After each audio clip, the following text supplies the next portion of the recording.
Assalamualaikum warahmatullahi wabarakatuh. Kita lanjutkan kembali terkait dengan pembahasan kitab Masalikul Ibad. Bismillahirrahmanirrahim. Qala al-musannif rahimahullah ta'ala wa nafa'ana bi ulumihi fid-dharain amin Allahumma amin. Bismillahirrahmanirrahim. Bab sunai utawi iki bab mertelakaken mawaidhah utawa pitutur kang bangsa loro-loro.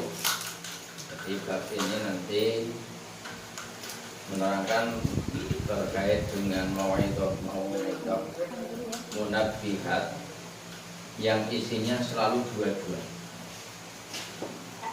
Wa fihi lan iku tetep ing dalem bab sunai salah sunah utawi ana 30 apane mawaidhatan pituture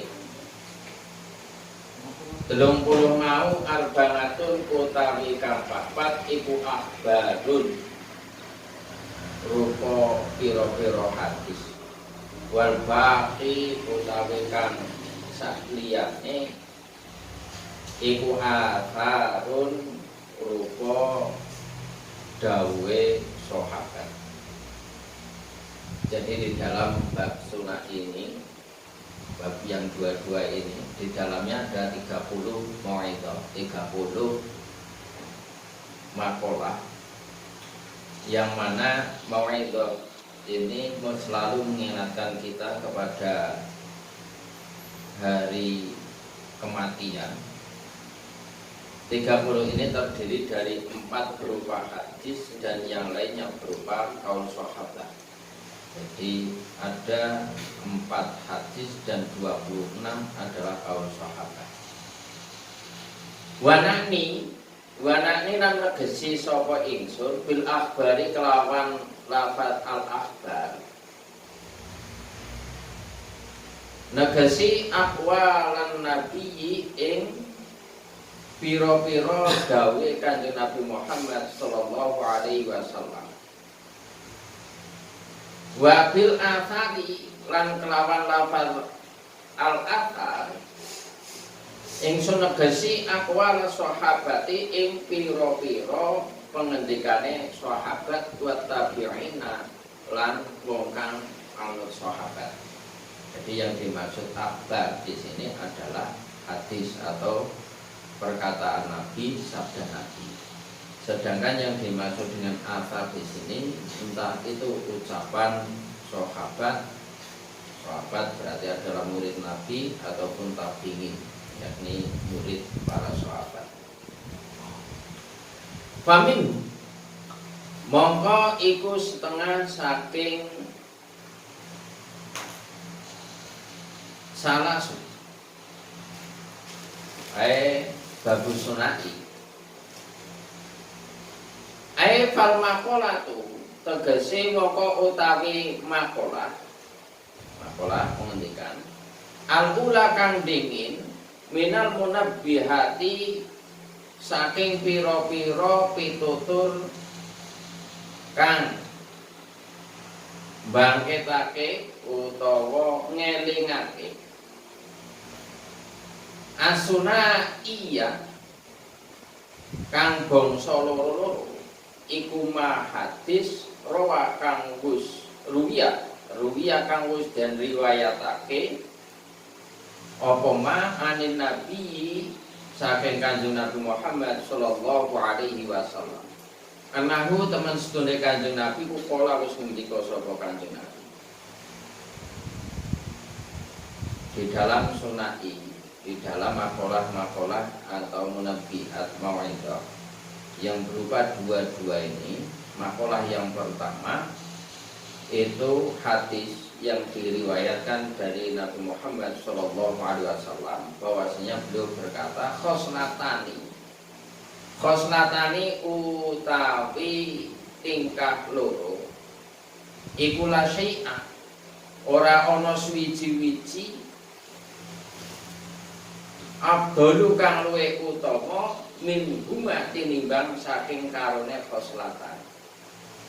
Dirupane khoslatani al imanu suwijine iman billahi kelawan Gusti Allah. Wa nafmulan paring manfaat lil muslimina kanggone pira-pira wong Islam.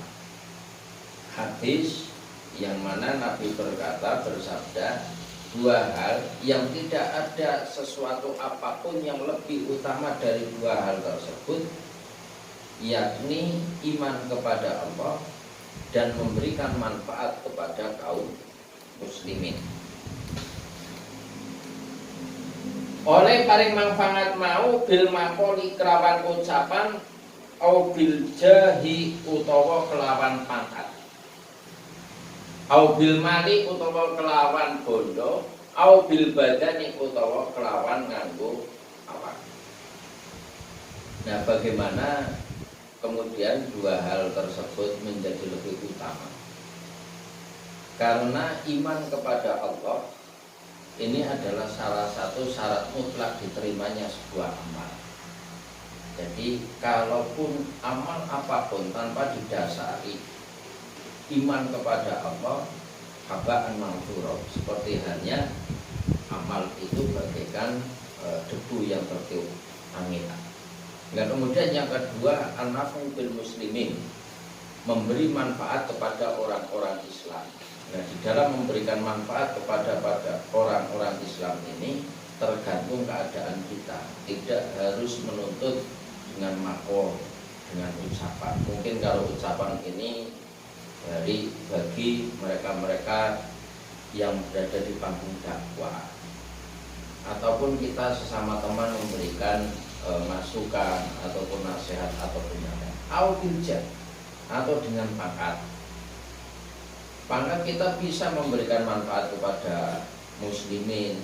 Misalnya ketika kita itu menjadi anggota parlemen, kita membuat sebuah aturan yang mendukung kaum muslimin, atau kebijakan-kebijakan yang sifatnya di situ memberikan manfaat bagi kaum muslimin. Au bil mal, atau dengan harta kita kalau kita punya, kita sedekah, kita infak dan sebagainya. Au bil badan, atau kalau kita tidak punya segalanya, disuruh bicara kita tidak bisa bicara yang baik-baik, yang bermanfaat, atau di depan umum, dengan kita tidak punya pangkat, dengan harta kebetulan kita belum diberi harta yang banyak, mungkin dengan badan, artinya sekedar menolong orang Islam, atau bahkan ketika di situ kita menemukan duri ataupun sesuatu yang ada di jalan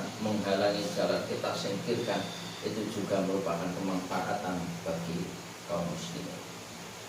Jadi hal sesepele apapun usahakan kita memberikan manfaat kepada kaum muslimin.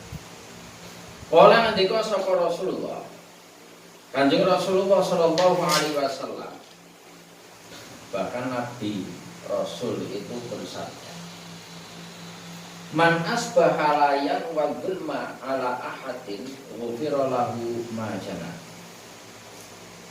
Beliau bersabda, man utawi sapane wong asbaha kang manjing isuk sapa man, layan wa hale ora niat sapa man adzulma ing aniaya, ngala ahadin ing atase wong suwiji, ghufira mongko den paringi pangapura sapa lahuman ma ing perkara utawa dosa jana kang wis kliwat apa man.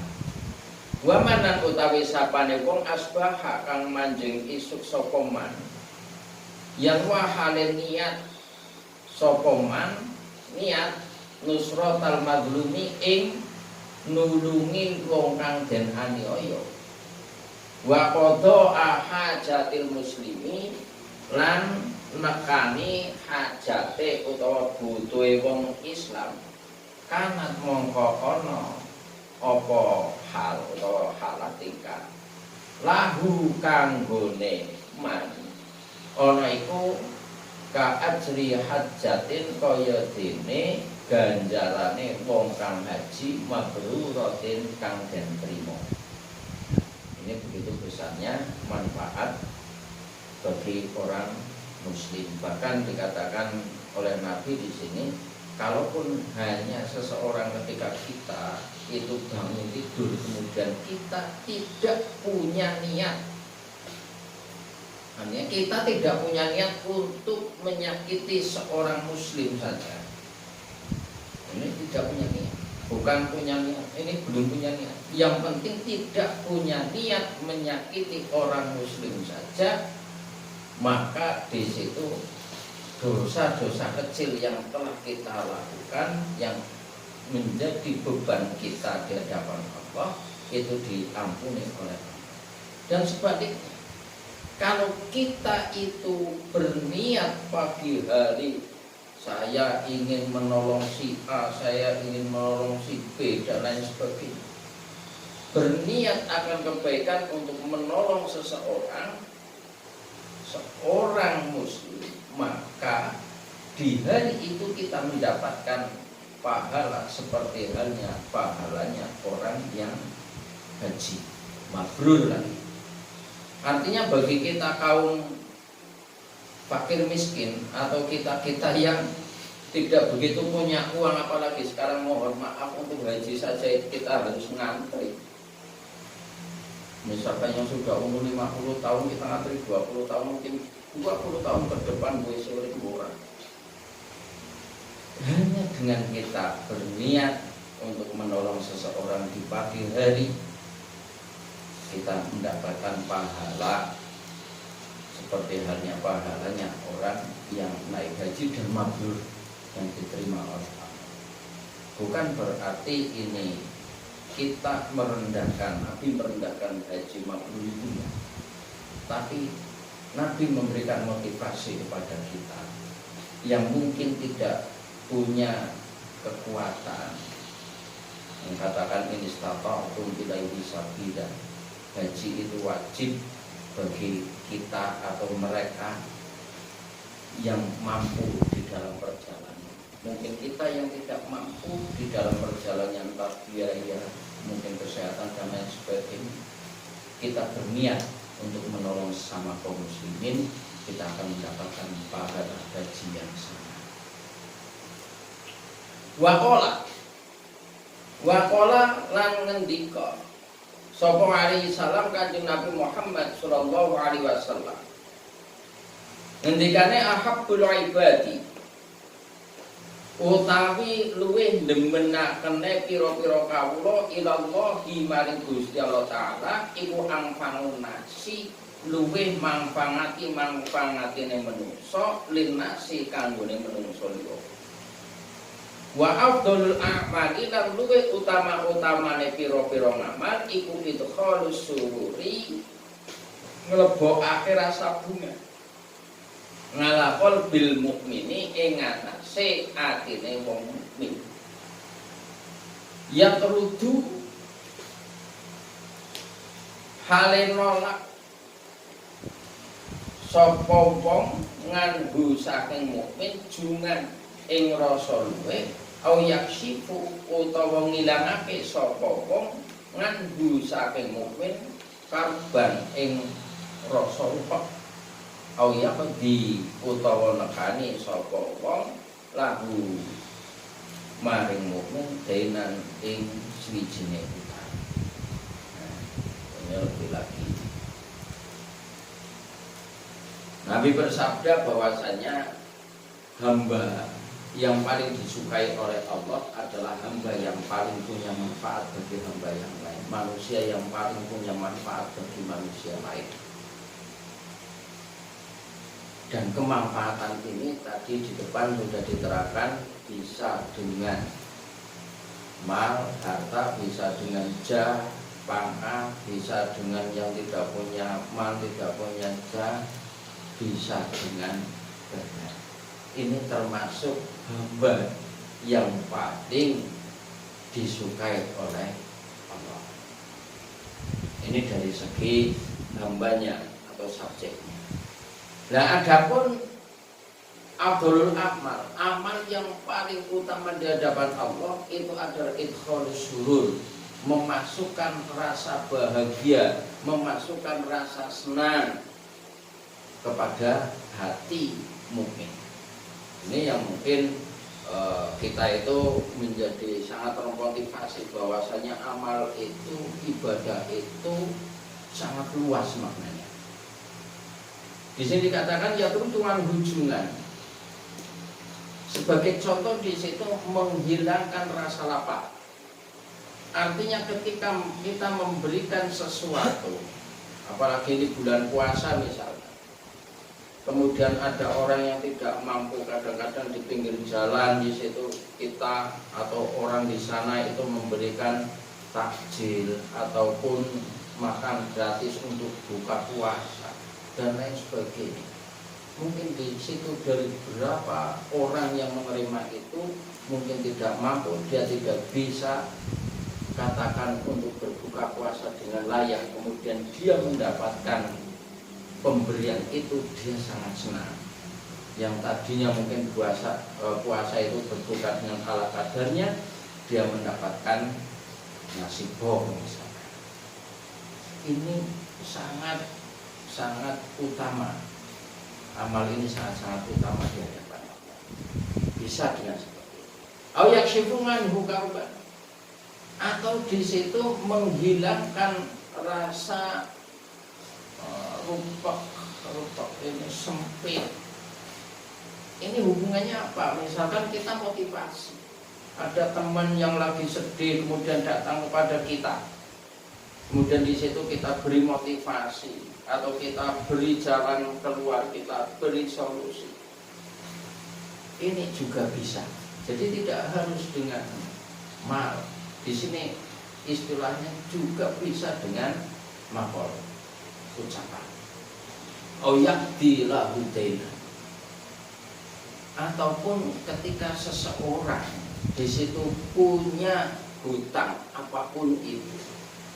Apalagi kalau hutang habluminan nas ini yang kadang-kadang kita itu kalau zaman sekarang dikatakan orang yang punya hutang sama yang hutangi ini malah yang ngemis ini yang hutang. Nah, ini kalau kita punya teman yang mungkin belum mampu membayar hutangnya kepada teman yang lain, kemudian kita bayarkan, ini menjadi sebuah amal yang sangat utama di hadapan Allah Subhanahu wa ta'ala. Dengan amal-amal ini yang dinilai utama di hadapan Allah, niscaya kita itu akan mendapatkan kedudukan ataupun istilahnya kita dilihat oleh Allah dengan ainur rahmah, dengan penglihatan belas kasih atau kasih sayang. Wa khoslatani utawi tingkah loro iku la syai'a ora ana suwiji-wiji ahbasu kang luwih jember lebih jorok. Ai anjasu tegese luwih najis minhum tinimbang saking khoslatani rupane asyirku rupa syirik billahi ing Gusti Allah wa darru lan melarati bil muslimin kelawan wong Islam oleh melarati utawa nglarani iku fi abdanihim ing dalem pira-pira badane muslimin au amwalihim utawa pira-pira badane muslimin. Fa inna jami'a awamirillah krana temen setuhune sakabehane pira-pira dawuhe Gusti Allah Ta'ala iku tarjimu bali apa awamirillah ila khoslataini tumeka maring tingkah loro rupane at-taqdimu suwijine takdim utawa ngugungake lillahi ta'ala maring Gusti Allah Ta'ala wa syafaqatu lan welas asih li khalqihi maring makhluke Allah. Sebaliknya hal yang tidak ada hal yang lebih jorok, lebih najis bahasanya dibandingkan dua hal. Yang pertama adalah syirik. Syirik itu bersekutu atau menyekutukan Allah. Bahkan mohon maaf ketika katakan kita syirik itu kalau syirik kopi Syirik yang sangat di situ halus. Seperti halnya kita punya keyakinan bahwasanya kalau tidak makan kita akan mati. Padahal kematian itu hakikatnya milik Allah. Kalau tidak makan kita tidak kenyang, padahal yang memberi kekenyangan adalah Allah. Adapun makan itu adalah usaha kita untuk menuju kenyang. Tapi tidak boleh punya keyakinan bahwasanya makananlah yang mengenyangkan kita. Tapi kita meminta kepada Allah, dengan makan kita diberi kenyang. Kayak dengan kerja kita meminta kepada Allah, dengan lantaran kerja kita mendapatkan kekayaan, kita mendapatkan bisa mencukupi kebutuhan. Tapi hakikatnya yang mencukupi kebutuhan adalah Allah. Adapun pekerjaan adalah usaha kita untuk mendapatkan rahmat Allah, ridho Allah. Ini pertama sih. Kemudian yang kedua, betul bil muslim.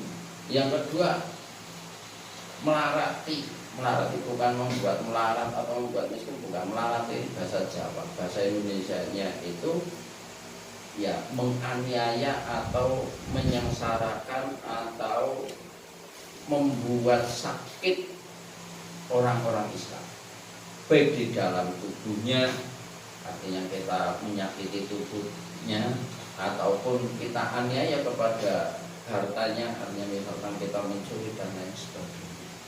Sehingga dari semua ini disimpulkan bahwasanya segala sesuatu amal kita itu akan kembali kepada dua hal. Yang pertama adalah takzim kepada Allah, mengagungkan Allah. Yang kedua adalah kasih sayang kepada manusia. Istilahnya hablum minallah wa hablum minannas. Hubungan kita kepada Allah dan hubungan kita kepada sesama manusia. Dan di sini dikatakan, ini sering disebutkan atau beberapa kali disebutkan di dalam Al-Quran. Contohnya disebutkan kakolihi kaya dene dawuh Gusti Allah Ta'ala. Rupane dawuh aqimus shalah wa atuz zakat. Atimu padha jumenengna sira kabeh as-sholata ing salat, wa atu lan padha nekakno sira kabeh az-zakat ing zakat. Aqimus shalah ini adalah perintah Allah agar kita sholat. Sholat itu hubungan manusia dengan Allah. Wa atuz zakat, dan berikanlah zakat. Jadi yang satu hablum minallah. Sholat adalah kewajiban kita untuk menghadap kepada Allah, untuk beribadah kepada Allah. Tapi wa'atuz zakat, di situ tidak mungkin zakat itu diberikan kepada Allah, tapi zakat ini diberikan kepada sesama manusia, berarti hablum minannas. Wa qoulihi ta'ala, lan dawuh Gusti Allah Ta'ala, rupane dawuh uskur li wali walidayk. Uskur syukura sira kabeh li maring ingsun wali walidayka lan maring wong tuwa loro ira. Bahkan di dalam bersyukur pun kita itu disuruh untuk bersyukur kepada Allah. La in syakartum la azidannakum. Jelas. Kita bersyukur kepada Allah, juga berterima kasih. Bentuk syukur kita kepada orang tua, kita berterima kasih kepada orang tua. Apapun yang dilakukan oleh orang tua itu pasti niatnya baik untuk kita.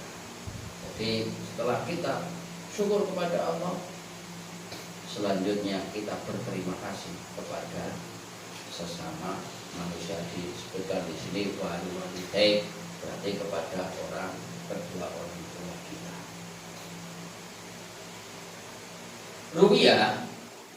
Ruwiya wis dari riwayatake ngan Uwaisin saking sahabat Uwais Al-Qarni. Anahu teman setuhune sahabat Uwais Al-Qarni iku pola ngendika sapa sahabat Uwais. Ngendikane marortu liwat sapa ingsun fi ba'di siyahati ing dalem sebagiane perjalanan ingsun. Birohibin tetemu kelawan pendeta. Fakultu mongko ngucap sapa ingsun ya rohibuhe pendeta. Ma iku apa awal darajatin utawi kawitane derajat. Ya koha kang munggah ha ing darajah sapa al-muridu wong kang ngarepake akhir. Ora ngucap sapa rohib. Dua utawi awal darajah iku raddul madzlumi nolak pira-pira penganiayaan wa khifatul dhri lan entenge geger minat tabaati saking pira-pira hak adam. Fa innahu mongko temen setune kelakuan iku layas mudu ora munggah lil abdi kanggone kawula apa ngamalun suwijine ngamal wa alihi lan iku tetep kaduwe ngabet tab'atun utawi ana hak adam au matlamatun utawa penganiayaan. Di riwayat dari sahabat Uwais Al-Qarni di situ dikatakan pernah sahabat Uwais ini jalan-jalan. Kalau kita itu ya istilahnya ketika beliau jalan-jalannya nggak kayak kita ngabuburit, tapi jalan-jalan beliau jalan-jalan di dalam dakwah, berjalan-jalan di dalam mencari ilmu. Beliau bertemu dengan seorang rohib. Rohib itu pendeta. Beliau bertanya kepada rohib bahwasanya apa sih derajat pertama yang harus dilakukan oleh seorang murid untuk mendapatkan ridha Allah.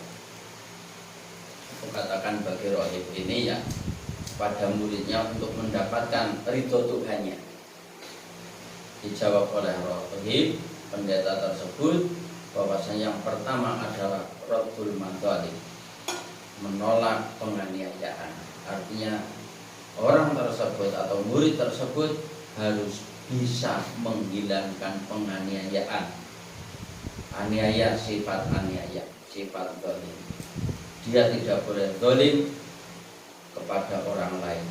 Dia tidak boleh zalim kepada dirinya sendiri. Kemudian yang kedua adalah sifatul dzahri. Sifatul dzahri ini istilah bahasanya entenge geger, entenge geger. Ringannya pundak dari hak-hak Adam, artinya tidak ada tanggungan hak Adam. Jadi yang pertama dia tidak boleh zalim, yang kedua adalah dia tidak punya tanggungan hak-hak Adam. Baru seorang murid ini bisa naik ke dalam pangkat ataupun ke dalam derajat yang selanjutnya. Jadi selama dua hal ini belum bisa dia lakukan, maka dia tidak akan naik kepada tingkat berikutnya. Seperti itu juga kita. Selama kita itu masih zalim kepada diri kita, kita zalim kepada teman, kepada sesama manusia, kita akan tidak akan naik tingkat. Istilahnya naik tingkat yang tadinya mungkin kita di dalam beribadah kita dinilai ya wis ngomong biasa, orang biasa. Tapi kalau kita sudah bisa tidak zalim kepada diri kita sendiri, karena zalim kepada diri kita sendiri termasuk di situ adalah berbuat dosa. Itu adalah sebuah bentuk kezaliman kepada diri kita sendiri. Maka kita akan diangkat derajat di hadapan Allah Subhanahu wa Ta'ala. Kemudian yang kedua, kita tidak punya sangkutan, tidak punya hak-hak Adam yang harus kita bayarkan, yang harus kita tanggung. Tapi hak Adam yang harus kita tanggung itu sudah kita bayarkan. Kita tidak punya istilahnya hutang apapun kepada sesama manusia yang sifatnya kita wajib. kita teruskan di pertemuan selanjutnya. Semoga pertemuan pada malam hari ini mendapatkan manfaat ini buat dunia berbahagia. Wallahul muwaffiq ila aqwamit thoriq. Assalamualaikum warahmatullahi wabarakatuh. Waalaikumsalam.